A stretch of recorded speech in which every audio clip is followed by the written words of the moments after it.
Abramos a palavra de Deus no segundo livro dos Reis, capítulo 10, os versos 18 a 36. Ajuntou Jeú a todo o povo e lhe disse: Acabe serviu pouco a Baal, Jeú, porém, muito o servirá. Pelo que chamai-me agora todos os profetas de Baal, todos os seus servidores e todos os seus sacerdotes, não falte nenhum, porque tenho grande sacrifício a oferecer a Baal. Todo aquele que faltar não viverá. Porém Jeú fazia isto com astúcia, para destruir os servidores de Baal. Disse mais Jeú: consagrai uma assembleia solene a Baal, e a proclamaram. Também Jeú enviou mensageiros por todo Israel. Vieram todos os adoradores de Baal, e nenhum homem deles ficou que não viesse. Entraram na casa de Baal, que se encheu de uma extremidade à outra. Então disse Jeú ao vestiário: tira as vestimentas para todos os adoradores de Baal. E o fez. Entrou Jeú com Jonadab, filho de Recabe, na casa de Baal, e disse aos adoradores de Baal: examinai e vede bem, não esteja aqui entre vós algum dos servos do Senhor, mas somente os adoradores de Baal. E entrando eles a oferecerem sacrifícios e holocaustos, Jeú preparou da parte de fora 80 homens e disse-lhes: se escapar algum dos homens que eu entregar em vossas mãos, a vida daquele que o deixar escapar responderá pela vida dele. Sucedeu que, acabado o oferecimento do holocausto, ordenou Jeú aos da sua guarda e aos capitães: entrai, feri-os, que nenhum escape. Feriram-nos a fio de espada, e os da guarda e os capitães os lançaram fora, e penetraram no mais interior da casa de Baal, e tiraram as colunas que estavam na casa de Baal e as queimaram. Também quebraram a própria coluna de Baal, e derribaram a casa de Baal, e a transformaram em latrinas até o dia de hoje. Assim, Jeú exterminou de Israel a Baal. Porém, não se apartou Jeú de seguir os pecados de Jeroboão, filho de Nebate, que fez pecar a Israel, a saber, dos bezerros de ouro que estavam em Betel e em Dan. Pelo que disse o Senhor a Jeú: porquanto bem executaste o que é reto perante mim, e fizeste a casa de Acabe segundo tudo quanto era do meu propósito, teus filhos até a 4ª geração se assentarão no trono de Israel. Mas Jeú não teve cuidado de andar de todo o seu coração na lei do Senhor, Deus de Israel, nem se apartou dos pecados que Jeroboão fez pecar a Israel.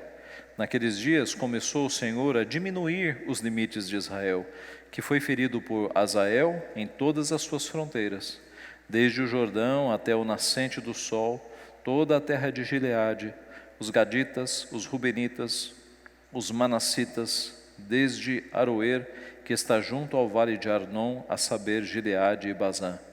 Ora, os mais atos de Jeú e tudo quanto fez e todo o seu poder, porventura não estão escritos no livro da história dos reis de Israel? Descansou Jeú com seus pais e o sepultaram em Samaria, e Jeoacás, seu filho, reinou em seu lugar. Os dias que Jeú reinou sobre Israel em Samaria foram 28 anos. Vamos orar. Santo Deus, mais uma vez nós estamos diante da Tua Santa Palavra, ó Pai, desejosos de ouvir a Tua voz, necessitados de receber do Senhor o nosso alimento. Nós reconhecemos a nossa finitude, o quanto nós somos, ó Pai, pequenos diante da Tua Santa Palavra, diante de tantos séculos de revelação e de acontecimentos que estão tão distantes de nós. Mas nós sabemos, Pai, do poder do Teu Santo Espírito, do poder da Tua Palavra e do Teu, ó Pai, cuidado paternal de nos alimentar. Sabemos que o Senhor faz com que a Tua Palavra entre no nosso coração. O Senhor, a partir do Teu Santo Espírito, ilumina as nossas mentes e aplica a Tua verdade em nosso coração. Faze isso, Pai. É o que nós pedimos. Nós precisamos ser alimentados pelo Senhor. Alimenta-nos com a Tua Palavra. Ajuda, ó Pai, para que nós a apliquemos na nossa vida, para que nós vivamos vidas mais consagradas diante do Senhor. É o que nós pedimos humildemente. Em nome de Jesus. Amém. Meus irmãos, no domingo passado nós vimos que o rei Jeú cumpriu exatamente o que Deus havia determinado para ele. Ele simplesmente exterminou toda a casa de Acabe, todos os seus descendentes. Não sobrou um. Aquilo que Deus mandou, ele fez exatamente. Nesse sentido, o zelo de Jeú foi extremamente louvável. Mas vimos domingo passado que Jeú, ele passou um pouco dos limites. E ele matou pessoas que não precisava ter matado, e ele se vangloriou disso. O seu zelo fez com que ele tivesse uma espécie de soberba. Ele já estava se desencaminhando dos retos caminhos do Senhor. Nós vemos que Jeú fez muita coisa certa, mas fez muita coisa errada também. O que nos dá uma lição, que é muito própria na nossa vida, da nossa inconstância. Quem de nós também não faz coisas certas e coisas erradas? Quem de nós que em determinados momentos não estamos fazendo exatamente o que Deus quer, mas daqui a pouco nos pegamos relaxando e errando, pecando contra o Senhor? Por isso nós podemos olhar para este episódio final da vida do rei Jeú e analisar mais alguns erros que ele cometeu aqui no final do seu reinado. Nós podemos falar então sobre os erros e os acertos de Jeú. E nós começamos com o primeiro erro, que foi a sua falsidade. Jeú usou de falsidade para os seus propósitos. O nosso texto começa falando exatamente isso. No versículo de número 18 e 19, nos é relatado que Jeú ajuntou todo o povo e disse para o povo: ora, Acabe serviu pouco a Baal. Eu, Jeú, eu é que vou servir a Baal. Eu é que vou servir muito mais a Baal. E no verso 19, diz então que ele deu a ordem para que todos os profetas de Baal, todos os servidores, todos os sacerdotes, não faltasse nenhum, porque ele ia fazer um grande sacrifício em honra e adoração a Baal. E todo aquele que faltasse não viveria. E o próprio registrador diz que Jeú fazia isto com astúcia, para destruir os servidores de Baal. Nós temos aqui duas ironias. Primeiro, quando ele diz que ele vai oferecer um grande sacrifício, e vai mesmo, só que os sacrificados serão os sacerdotes de Baal. E segundo, que ele diz que vai matar quem não comparecer. Na verdade, ele vai matar todos que comparecerem, todos. Então, Jeú tinha essa ironia que, na verdade, já apontava para o grande plano falso que ele havia arquitetado. No verso 20 nós lemos que ele mandou consagrar então uma grande assembleia, um grande culto, um grande ajuntamento. Isso foi feito, mas não apenas isso. Ele enviou mensageiros por todo Israel para que não faltasse nenhum, para que todos aqueles que serviam a Baal fossem trazidos e fossem conduzidos, e assim aconteceu. O templo de Baal, diz aqui o registro, ficou cheio, ficou lotado de adoradores de Baal. No verso 21 é dito que entraram na casa de Baal, que se encheu de uma extremidade até a outra. E os registros nos mostram, nos dão a entender que essa casa de Baal, que em algumas versões é chamada de cidade de Baal, era um templo tão grande que de fato mais parecia uma cidade. E diz o texto que essa casa ficou cheia, não ficou um adorador de Baal fora desta casa. No versículo 22, ele percebe que precisava de uma referência muito segura para identificar os adoradores de Baal. Então ele diz ao homem que cuidava das vestes, para que este homem, verso 22, que cuidava das vestes, que ele providenciasse vestimenta para todos os adoradores de Baal. Vá pintando o quadro na sua cabeça: um templo gigantesco, lotado de adoradores de Baal, todos bem vestidos, todos vestidos com uma roupa específica, porque Jeú estava tomando cuidado para que não morresse ninguém que não fosse adorador de Baal, mas para que todos os adoradores de Baal fossem exterminados.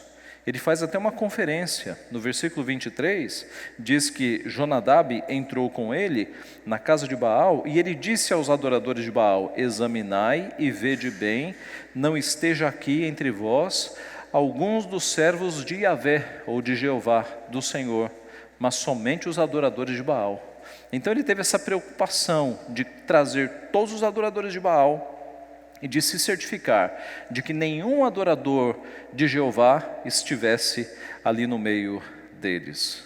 Meus irmãos, este foi o grande plano de falsidade do rei Jeú. Ele estava obedecendo a Deus no propósito de acabar com a idolatria a Baal, mas ele fez isso por meios errados. Ele fez isso com mentira, com falsidade, enganando as pessoas. E o nosso Deus, meus irmãos, Ele não aceita a falsidade. O nosso Deus condena a mentira, Ele condena a falsidade. O nosso Deus não precisa da nossa ajudazinha para fazer os seus propósitos. O nosso Deus age independente dos nossos planos e das nossas eficácias e das nossas astúcias. No capítulo anterior, nós elogiamos Jeú pela sua inteligência. Lá ele fez um plano diferente que não envolvia a falsidade. Lá ele anunciou aos moradores de Samaria que eles elegessem um rei para o rei lutar com ele. E eles disseram: de jeito nenhum, o Senhor já matou 2 reis, nós somos seus servos. E aí ele falou: então me entreguem as cabeças dos filhos, e aí inclui-se netos de Acabe. E eles deram as cabeças, jogo limpo, sem mentira, sem falsidade. Mas aqui ele foi extremamente falso.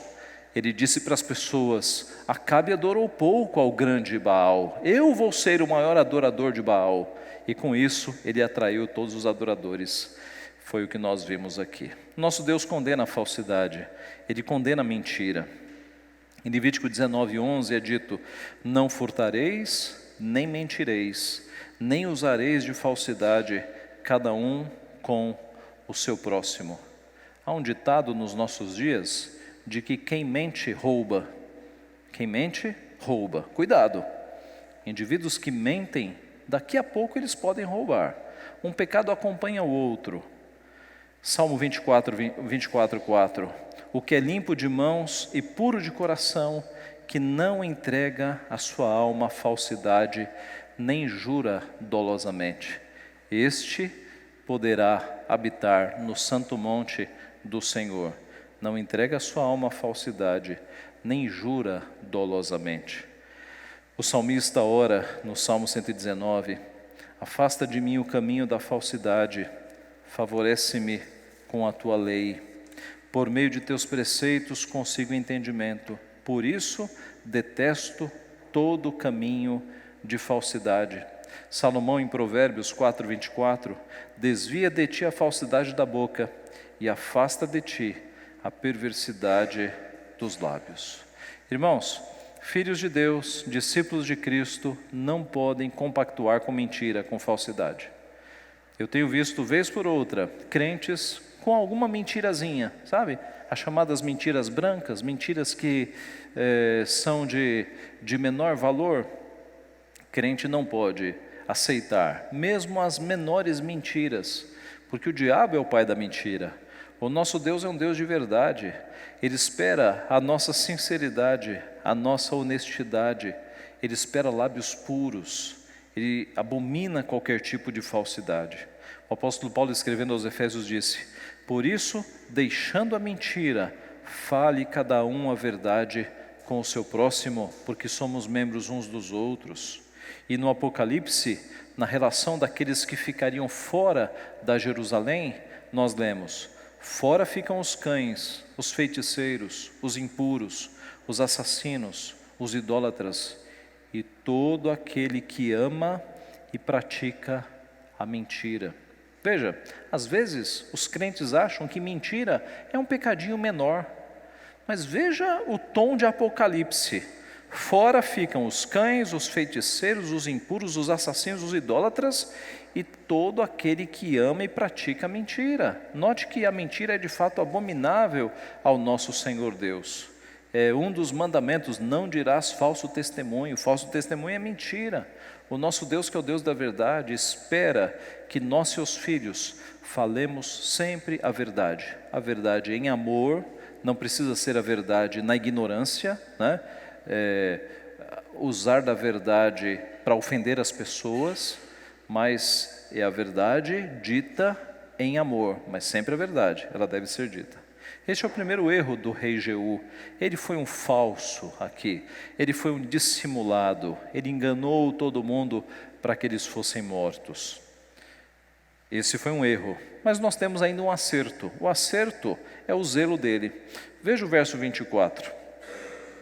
Entrando eles a oferecerem sacrifícios de holocausto, Jeú preparou da parte de fora 80 homens e disse-lhes: se escapar algum dos homens que eu entregar em vossas mãos, a vida daquele que o deixar escapar responderá pela vida dele. Com a casa de Baal, o templo de Baal lotado de pessoas, ele armou com espadas 80 homens ali na porta, e no momento adequado ele mandou que esses homens entrassem e não deixassem escapar ninguém. Se escapassem, eles responderiam com a própria vida. No verso 25 diz que quando terminou o holocausto, estes guardas entraram, feriram os que estavam ali, os guardas e capitães os lançaram fora. Uma possibilidade de tradução aqui é que eles os arrastaram, aqueles que iam morrendo, eles foram arrastando para fora, e eles penetraram no mais interior da casa de Baal. Como era um templo muito grande, chamado até por outras versões de cidade, na medida em que eles foram matando os que estavam mais à porta e tirando os corpos, eles foram entrando até chegar lá no mais interior e matar aqueles sacerdotes que estavam mais envolvidos com as adorações, o holocausto e os sacrifícios a Baal. Diz o texto que eles tiraram as colunas que estavam na casa de Baal e as queimaram, também quebraram a própria coluna de Baal. Colunas aqui não são colunas de sustentação do templo, mas são as colunas de adoração, são as próprias imagens a Baal. Esse é o ponto aqui. Então, primeiro eles tiraram duas colunas, que eram colunas as quais eles estavam se curvando e adorando, e depois eles tiraram a coluna ou a imagem principal de Baal, como é dito aqui. Quebraram a própria coluna de Baal, era uma imagem principal que eles tinham dentro do templo, e derribaram a casa de Baal e transformaram em latrinas até o dia de hoje. Para dar o toque final na destruição do culto de Baal, eles transformaram aquilo num grande banheiro público. Foi isso que eles fizeram com aquela casa de Baal. Eles fizeram todo tipo de excrementos, e diz o texto, até o dia de hoje, aquilo ali foi profanado com excrementos humanos. Eles transformaram aquilo num grande banheiro público, para que se acabasse de uma vez com qualquer dignidade da adoração ao Deus imaginário, né? O Deus Baal. Eles tornaram aquele local um local indigno, um local cheio de excrementos. Foi isso que eles fizeram. No verso 28, nós temos o resumo, e o resumo é a missão cumprida. Assim Jeú exterminou de Israel a Baal. Irmãos, Elias não conseguiu fazer isso, mas Jeú conseguiu. Jeú conseguiu acabar com o culto a Baal, ele exterminou todos os adoradores. De fato, ele foi zeloso, ele cumpriu a sua missão. E como recompensa, ele teve um longo reinado. O último versículo do nosso texto fala que ele reinou durante 28 anos. Se você observar os reis que estavam reinando anteriores a ele, você vai observar que 28 anos era um grande reinado. Os reis anteriores reinaram muito pouco tempo, tá? Ele reinou do ano 841 a 814 antes de Cristo. Então aqui nós temos um acerto, mas por fim nós temos o pior erro, que foi o erro da idolatria. Diz o texto no verso 29, que, porém, não se apartou Jeú de seguir os pecados de Jeroboão, filho de Nebate, que fez pecar a Israel, a saber, dos bezerros de ouro que estavam em Betel e em Dan. Nós já vimos essa história no passado. nós vimos que estes bezerros de ouro foram criados por Jeroboão I, e eles foram colocados em duas cidades estratégicas para que o povo não precisasse sair do seu reino para adorar ao Senhor. Isso está registrado em 1 Reis 12, 26 em diante. Diz assim: disse Jeroboão consigo: agora tornará o reino para a casa de Davi. Se este povo subir para fazer sacrifícios na casa do Senhor em Jerusalém, o coração dele se tornará a seu senhor, a Roboão, rei de Judá, e me matarão e tornarão a ele, ao rei de Judá. Pelo que o rei, tendo tomado conselhos, fez 2 bezerros de ouro e disse ao povo: basta de subirdes a Jerusalém, vês aqui teus deuses, ó Israel, que te fizeram subir da terra do Egito. Pôs um em Betel e outro em Dan, e isto se tornou em pecado, pois que o povo ia até Dan, cada um para adorar o bezerro. Então este rei, com medo de que o povo saísse do reino do norte, do reino de Israel, e descesse até Jerusalém, que era a cidade onde se fazia sacrifícios, ele criou 2 bezerros de ouro, colocou um em Betel, um em Dan, para que o povo tivesse opções dentro do reino do norte, e não descesse até o reino do sul. Talvez, olhando assim de longe, você possa até pensar, bom, é apenas uma questão de possibilidades, não é? Agora o povo teria 3 opções. Não, de jeito nenhum. As opções eram deuses falsos, eram bezerros de ouro. Toda a adoração que foi feita em Israel não serviu para nada, meus irmãos, porque a adoração verdadeira era em Judá, era em Jerusalém. Era ali que o Deus verdadeiro era adorado. Com essa medida, Jeroboão desencaminhou o reino do norte de servir ao Senhor, e eles passaram a servir outros deuses, deuses feitos pelas mãos humanas, 2 bezerros de ouro.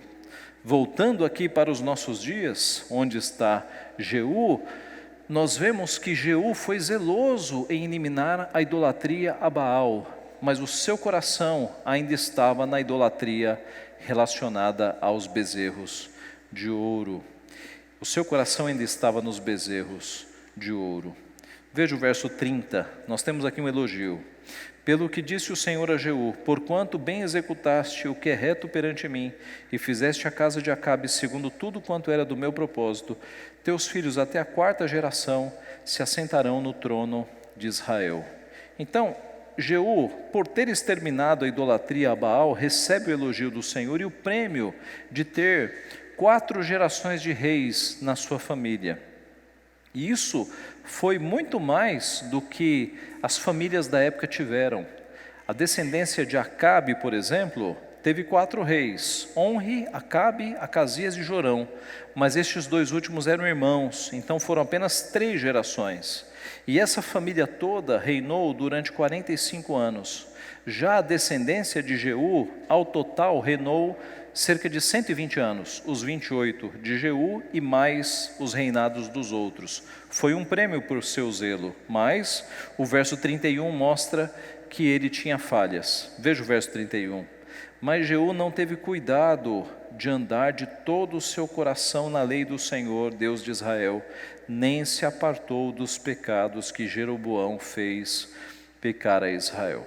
Então, 2 coisas: ele não andou com todo o seu coração na presença do Senhor. E de novo, a menção aos bezerros de ouro, quando fala aqui que ele não se apartou dos pecados que Jeroboão fez pecar a Israel. Ele não andou com todo o seu coração na lei do Senhor. Curiosamente, a Bíblia não condena explicitamente Jeú por ter passado dos limites, por ter matado gente a mais. Mas a Bíblia condena Jeú por não ter ido longe o suficiente na questão da idolatria. Ele acabou com os adoradores de Baal, mas ele manteve a adoração aos bezerros de ouro. Meus irmãos, nós vemos que a adoração a Baal era uma adoração que envolvia sexualidade, porque Baal era um deus de fertilidade.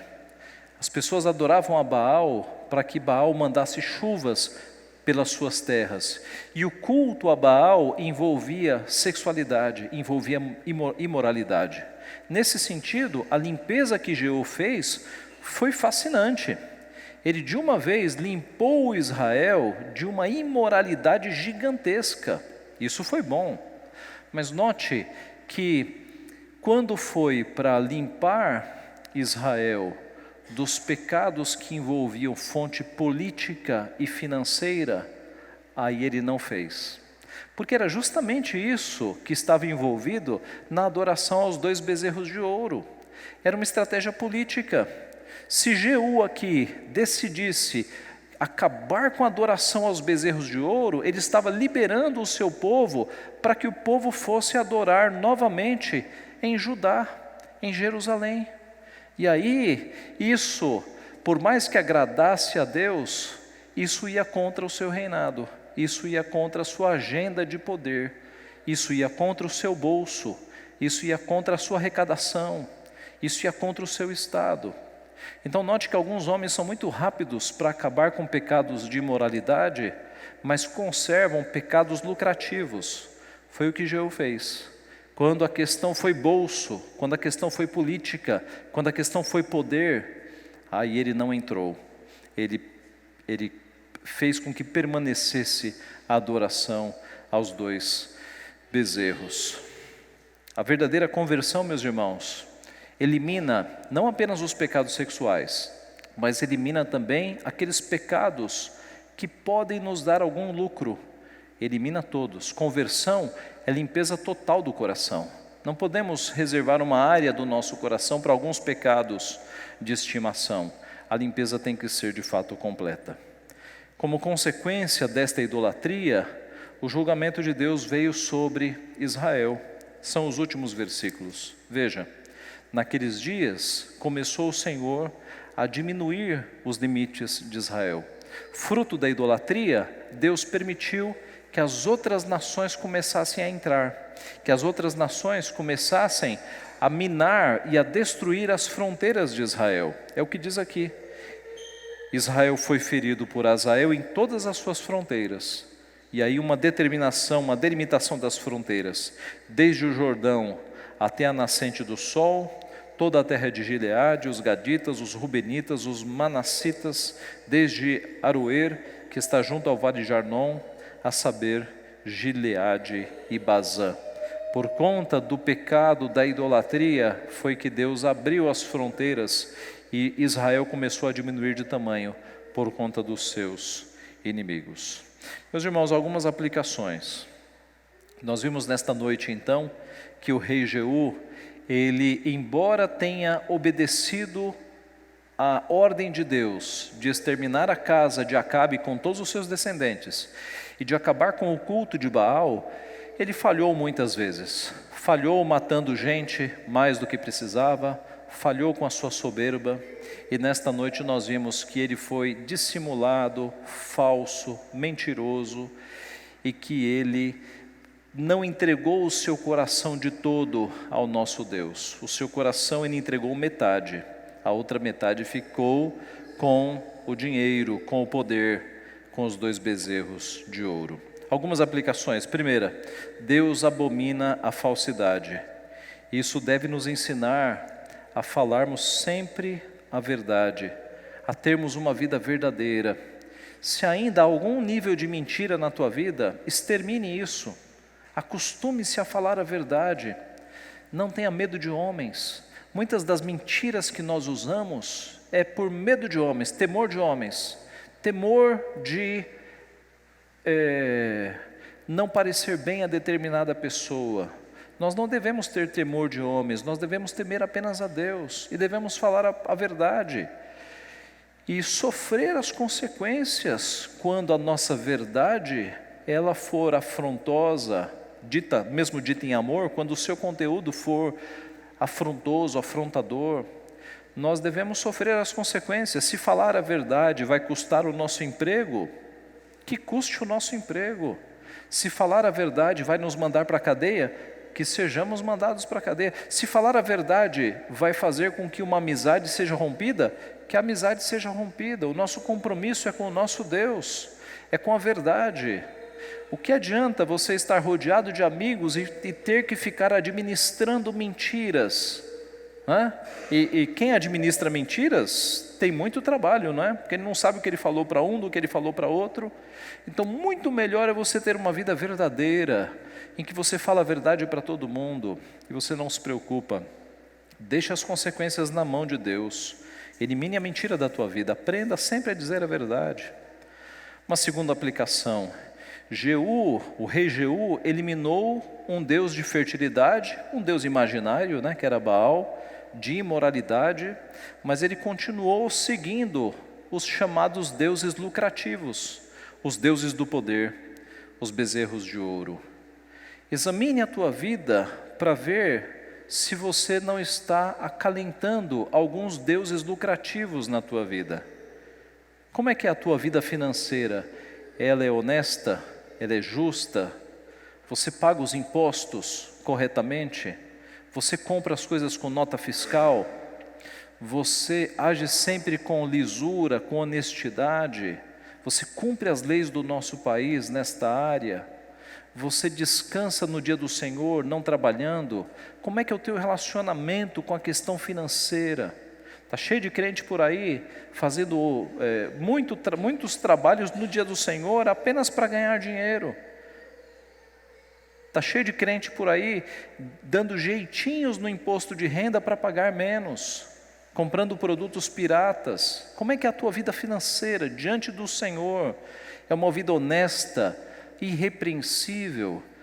Cuidado com os pecados relacionados a dinheiro, porque Jeú, eu repito, ele extirpou os deuses da imoralidade, mas ele conservou os deuses lucrativos, aqueles bezerros de ouro. Terceira aplicação e última: o resumo da vida de Jeú foi: Jeú não teve cuidado de andar de todo o seu coração na lei do Senhor. Que resumo triste, que resumo triste. Jeú andou com meio coração diante do Senhor. Ele quis agradar ao Senhor, mas ele conservou o seu coração também servindo os ídolos de ouro. Irmãos, Deus pede de nós não meio coração, Deus pede de nós um coração completo. Que triste seria, imagine aí os casados e aqueles que vão se casar. Que triste seria se um marido dissesse para a esposa o seguinte: olha, eu vou te dar dedicação parcial, tá? Dedicação parcial. Eu vou cumprir metade das promessas, eu vou te sustentar pela metade, as tuas necessidades eu vou suprir pela metade. Que triste seria esse casamento, que o marido não estivesse de todo o coração na relação. E que triste é a vida de alguns crentes que estão flertando com o mundo. Como disse Paulo, são mais amigos dos prazeres do que amigos de Deus. Isso é uma tristeza, meus irmãos. Nós devemos entregar todo o nosso coração diante do Senhor, toda a nossa vida. Nós falamos no domingo passado que o judeu iniciava o dia com aquela oraçãozinha na cabeça. O Deuteronômio 6:5. Amarás, pois, o Senhor teu Deus de todo o teu coração, de toda a tua alma, de todo o teu entendimento. Os judeus começavam um dia com esse versículo na cabeça. O que eu vou fazer hoje para expressar que eu amo o meu Deus de todo o meu coração, de toda a minha alma, de todo o meu entendimento? É assim que nós devemos viver. Nós não podemos ter corações divididos. Nós não podemos ter um pé no mundo e um pé na igreja. Nós não podemos amar as coisas do mundo e amar as coisas de Deus ao mesmo tempo. São incompatíveis. A Bíblia diz que quem ama o mundo, o amor do Pai não está nele. É impossível nós amarmos as coisas do mundo e as coisas de Deus ao mesmo tempo. Nós temos que entregar todo o nosso coração, toda a nossa vida nos caminhos do Senhor. Em Tiago fala que o homem de ânimo dobre é inconstante em todos os seus caminhos. O homem de ânimo dobre. O que é um homem de ânimo dobre? É justamente alguém com o coração dividido. Alguém que horas quer o caminho de Deus, horas quer o caminho do mundo. Isso Tiago falou no capítulo 1, verso 8. Depois no capítulo 4, verso 8, ele diz assim: chegai-vos a Deus, e Ele se chegará a vós outros. Purificai as mãos, pecadores, e vós que sois de ânimo dobre, limpai o coração. Uma possibilidade aqui de tradução é: vós que sois de coração dobre, purificai o coração. A ideia é: vocês que estão com o coração dividido entre as coisas de Deus e as coisas do mundo, purifiquem esse coração, para que o coração inteiro seja de Deus, para que a dedicação total seja de Deus, para que as primícias do teu tempo, da tua vida, dos teus bens, para que tudo de melhor da sua vida seja de Deus, como faziam os nossos irmãos no passado, que ofereciam as primícias ao Senhor.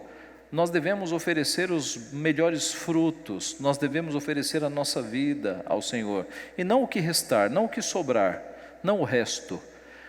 Nós devemos de fato, meus irmãos, de uma vez por todas, ter um coração totalmente consagrado ao Senhor. O rei Jeú não teve um coração na lei do Senhor. Que Deus nos abençoe, que nós possamos de fato ter um coração totalmente entregue nos caminhos do Senhor, que Ele seja prioridade na nossa vida. Em primeiro lugar, Deus, e as outras coisas serão acrescentadas. Que Ele nos abençoe assim. Amém.